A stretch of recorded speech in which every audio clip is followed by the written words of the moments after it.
नमस्कार सर्वांना। आज आपण इयत्ता 3री मधील सप्तरंग मराठी पाठ्यपुस्तकातील कविता सूर्याची प्रार्थना ती बघणार आहोत। पहिल्यांदा आपण ही कविता पूर्णपणे वाचून समजून घेऊयात आणि त्यानंतर त्याचे प्रश्न उत्तर बघूया। त्याचं नाव काय? सूर्याची प्रार्थना। हे सूर्यदेवा, रागावू नका आता, आकाशात काळ्या काळ्या ढगांना पाठवा। पृथ्वीवर झाली आहे आता खूप गरमी, कृपा करून दाखवा आता तुम्ही नरमी। म्हणजे काय? मग इथे काय सांगितले? हे सूर्यदेवा, कृपा करून रागवू नका, आकाशात काळे ढग पाठवा।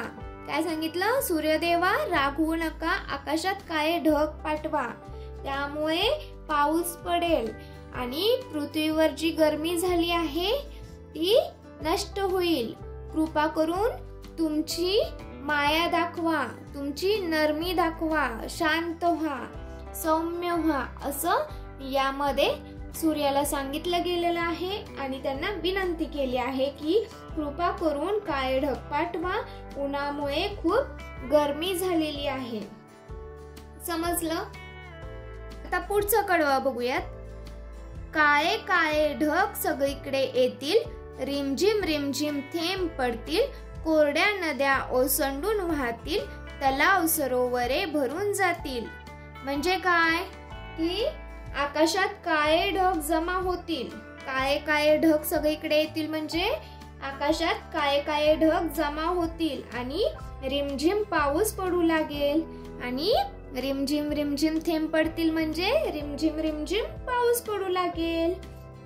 कोरड्या नद्या ओसंडून वाहतील, तलाव सरोवरे भरून जातील, म्हणजे कोरड्या पडलेल्या ज्या नद्या आहेत त्या भरून वाहू लागतील, तलाव सरोवर पाण्याने भरून जातील। समजलं? काळे काळे ढगा जमा होतील, रिमझिम पाऊस पडेल, कोरड्या नद्या सरोवरे तलाव वाहू लागतील, पाणी ओसंडून वाहील त्याच्यातून, हे या कडव्यामध्ये आपल्याला सांगितलेलं आहे।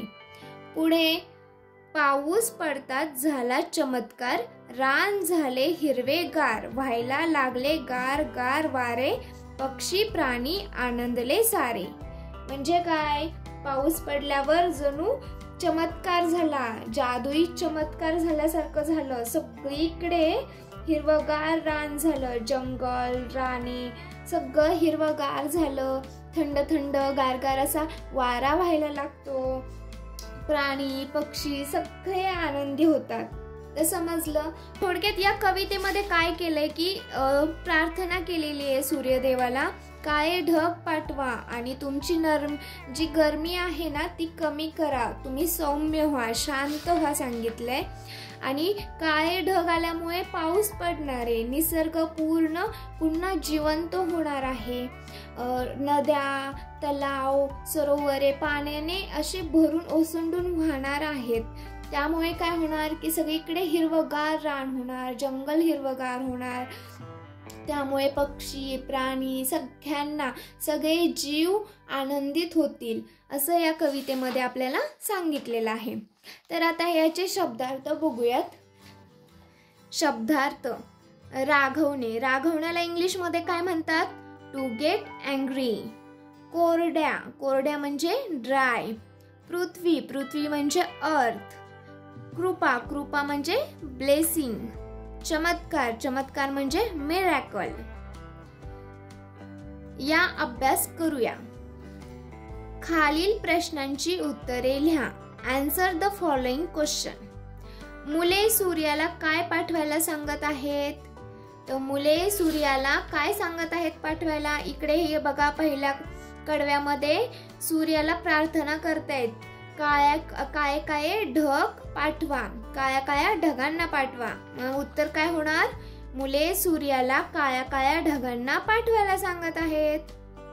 दुसरं, पाऊस पडताच रान कसे होईल?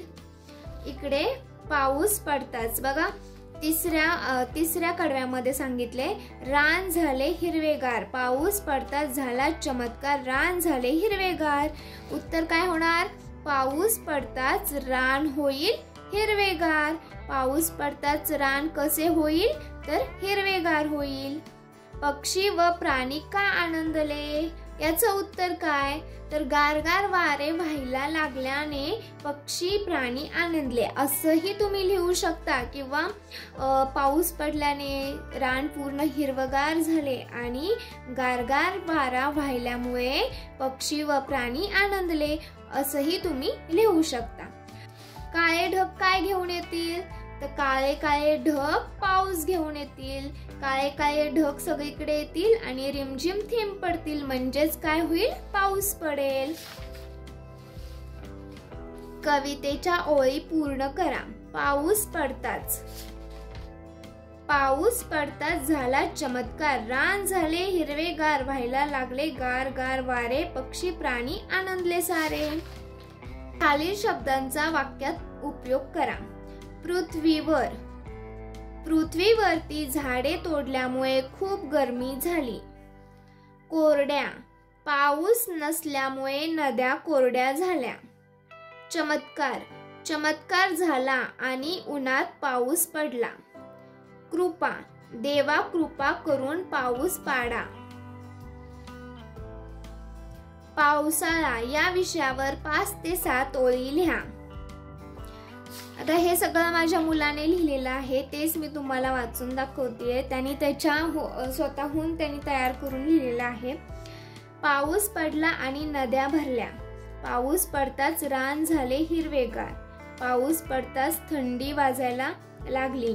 पाऊस मला आवडतो. पावसाने आपल्याला पाणी भेटते. मला पावसात नाचायला मजा येते. पावसाने झाडे येतात. आता त्याला जे काय वाटतंय त्याने ते लिहिलेलं आहे, पण याच्यामध्ये तुम्हाला काय वाटतंय ना ते तुम्ही स्वतःहून लिहायचं आहे. या कवितेची मदत घेऊन तुम्ही असे वाक्य तयार करून लिहू शकता, ओळी लिहू शकता. तर आज आपण काय बघितलं? सूर्याची प्रार्थना ही कविता बघितली, त्याचा अर्थ बघितला, प्रश्न उत्तर बघितली. जर तुम्हाला ही कविता समजली असेल, मी सांगितलेली पद्धत जर तुम्हाला आवडली असेल तर व्हिडिओला लाईक करायचे, चॅनलला आपल्या सबस्क्राईब करायचे आणि पुढल्या व्हिडिओमध्ये नक्की भेटूयात मग पुढल्या व्हिडिओमध्ये. तोपर्यंत मस्त राहा आणि छान असा अभ्यास करा.